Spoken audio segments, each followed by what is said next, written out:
So at Coinbase, it's a fireable offense to start a committee without explicit approval by Brian or myself. And the reason for that is that committees, I think, is in general are like a way to diffuse responsibility instead of having one throat to choke. You can have people create input for this stuff. By the way, it's not my favorite expression. It is going to completely disrupt the financial system. And in the other future, it's also going to completely disrupt the app economy. And one more thing on that is that when you think about the current relationship between the gatekeepers, the really big tech behemoths, the players that they work with have no say in the way that they're taxed or levied taxes for their content, whatever it is. And crypto disrupts that. And so it is powerful and it does scare many people. I don't know if it's a bug or a feature of crypto. Crypto monetized very early. So you had Facebook and the others, they had engagement early, but it took a long time to monetize. Crypto had the opposite problem and it created perverse incentives for rampant speculation. The thing with Coinbase, I will say, is that we've always tried to take kind of the right path on that. Hey, folks. This week on the show, we are sharing Reid Hoffman's conversation with Emilie Choi from our 2025 Masters of Scale Summit. Emilie is the president and chief operating officer of Coinbase, the massive crypto platform that manages $516 billion in assets with nearly 5,000 team members. Emilie shares insights from leading one of the most influential crypto companies through a time of constant and rapid evolution. I think you'll enjoy this. This is Masters of Scale. Each time I'm coming on the stage is a different chair. Anyway, the small things. Emilie, Yes. So glad you can join us. I'm so happy to be here. We've worked together for decades. I know. I have so many good memories of working with Reid at LinkedIn. I feel so lucky. And all these little bits come back to me when I'm working at Coinbase, where I'm like, oh, this is how Reid described network effects. This is why we didn't want to do this acquisition. And so I just feel very, very grateful that I got to work with you for so long. Likewise. And so let's start with kind of when you joined Coinbase. It was not the obvious giant that it is today. It was kind of oh, that's an interesting technology project. I wonder exactly what its impact on society is going to be. What has that journey been like for you? Yeah. I had been at LinkedIn for nearly 9 years and had been there when it was private, public, owned by Microsoft, and had gotten to be on that journey. And I kind of felt like I needed a new challenge because I wanted something that would make me a little uncomfortable. And crypto was very hot. It was definitely not mainstream, but it was starting to bubble up. And I met with Brian Armstrong, our founder and CEO, and I kind of just got shivers down my spine. I was like, I don't fully understand exactly everything here, but I feel like I have to be a part of it and I want to learn it. And so I joined basically at the top and then went like this. There were... That's Bitcoin price. That's Bitcoin price. Yes. There were 15 new leadership members at Coinbase we'd all come from different companies. None of us had worked in crypto before. None of us had ever worked together before. It's literally a case study in what not to do. Tempers flared, emotions rose. We would have these meetings where somebody would storm out. I mean, it got really, really ugly. And I know for a fact that a lot of LinkedIn people were like, poor Emilie, what on earth was she thinking? And I just kept my head down. My whole strategy in life is I'm not always the smartest person in the room, but I like to be with the smartest people in the room. And I looked around and the smartest people in the room. That's very smart, but yes. The smartest people in the room were delighted that it was a crypto winter. They were like, Balaji Srinivasan and Dan Romero and these people, they were like, yeah, this is the time we all build. And it's all the mercenaries get out of the space. It's the best time ever. And so I just put my head down and tried to help fix problems. I actually came in a lateral move. So I was head of corp dev at LinkedIn and then head of corp dev at Coinbase. And at the end of my first year there, which was really, really quite volatile, we came up for air and Brian promoted me to president and COO. And I think the board was like, hey, don't you want to get some big name out there? Like, the company's in good shape now. Like, there's a lot of options. And he was like, no, because Emilie was there through the worst parts, and she proved that she could actually operate during that. So it's through those things that you end up becoming stronger and getting rewarded in an outsized way, I think. Yeah, and very smart move by Brian. And so what are some of the operating lessons that you've learned from that switch? What are some of the kind of cadences that you would say, because, crypto is a very difficult, it's regulatory, we'll get into that, policy, we'll get into that, but it's like, what are the navigations and principles that you've developed in this? Yeah. So I've stolen a ton of lessons from you and Jeff, just to say it, because I've learned from the best. That's learning, but they Totally. So I believe very much in scaling processes early, scaling documents early. And the reason that I believe this is because if everybody knows the system when you're a little startup and then you grow bigger and bigger and bigger and bigger, everybody can use that system and it can extend.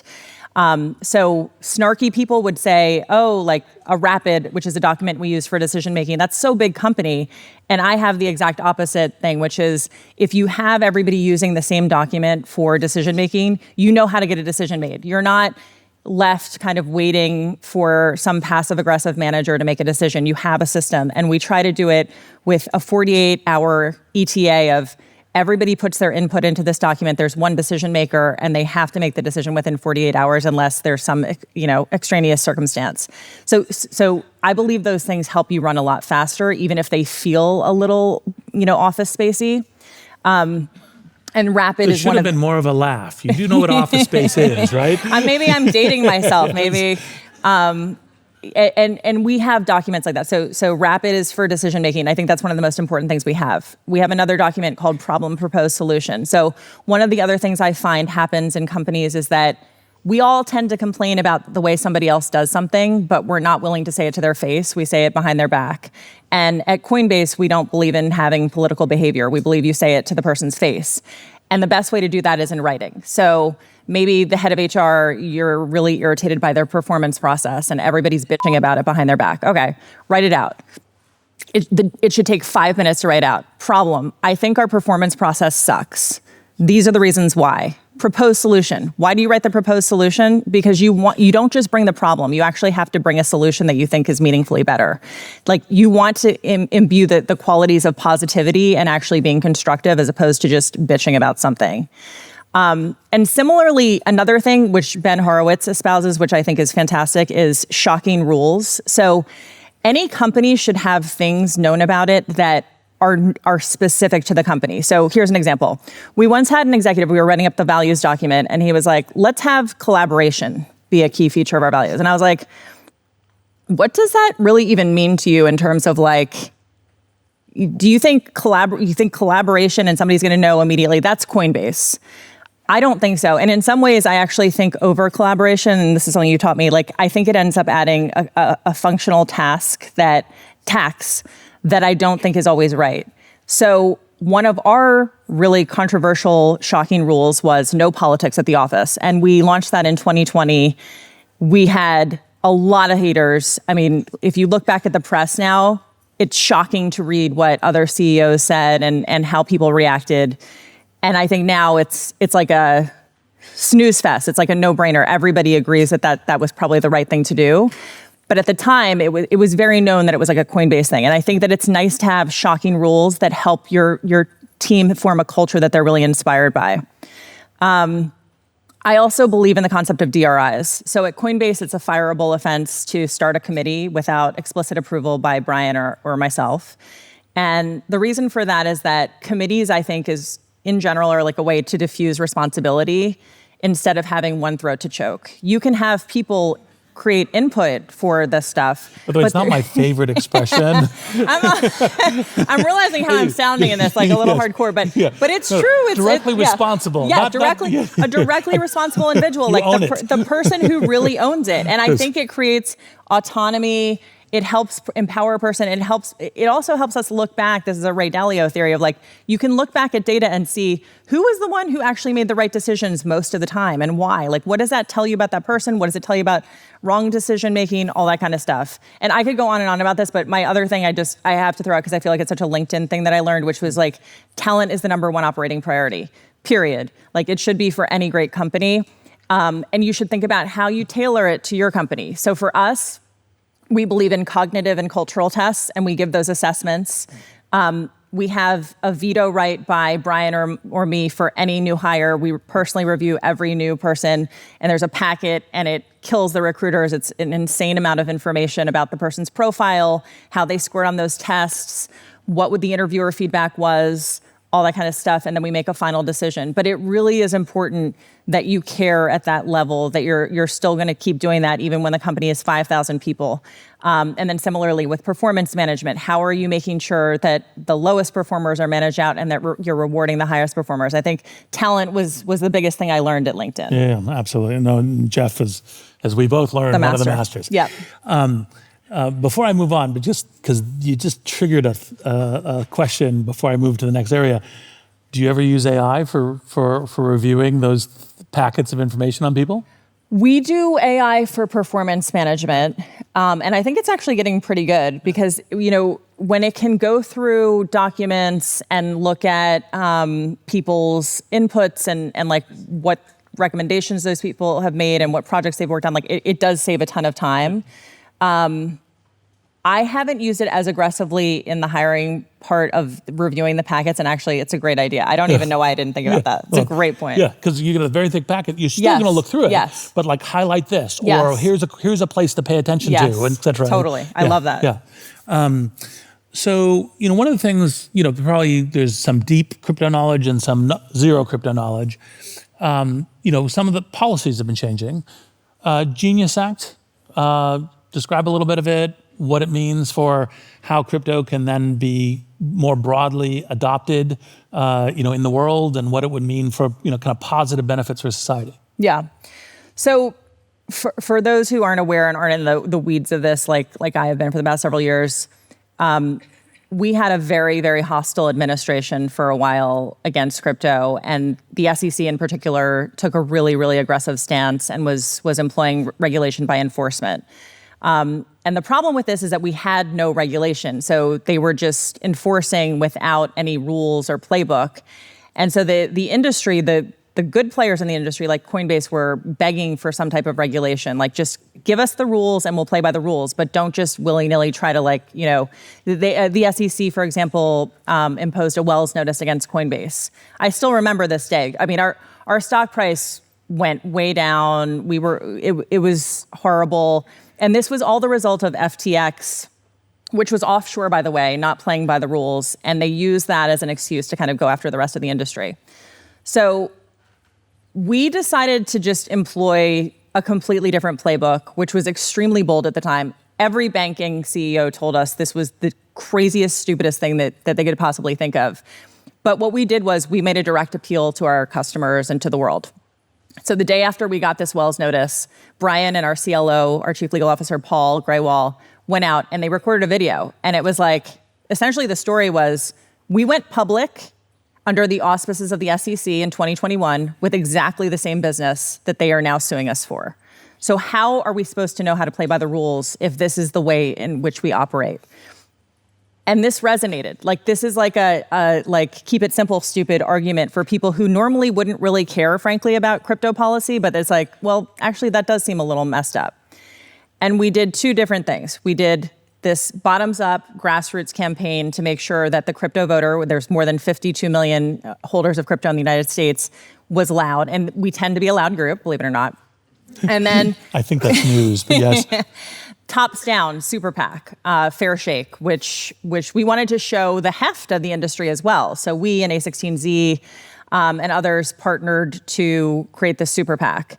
Why this is relevant is because, whether you're in crypto or not, is because everybody in tech, including the AI companies, are trying to follow this model now because it was so incredibly effective. And so the first bill that was passed was the Genius bill, which is a stablecoin bill. Stablecoins at this point, I think, are totally mainstream. Like, it's a super vanilla, like banks are, of course, it's lower cost, it's easier, it's slicker. And so that kind of legitimizes the stablecoin world and how that's regulated. The second piece of this that we're working very hard for is market structure, which is just to show, like, what does the CFTC versus the SEC oversee? What makes a digital asset a security? Like, just give us the rules and then we'll play by the rules.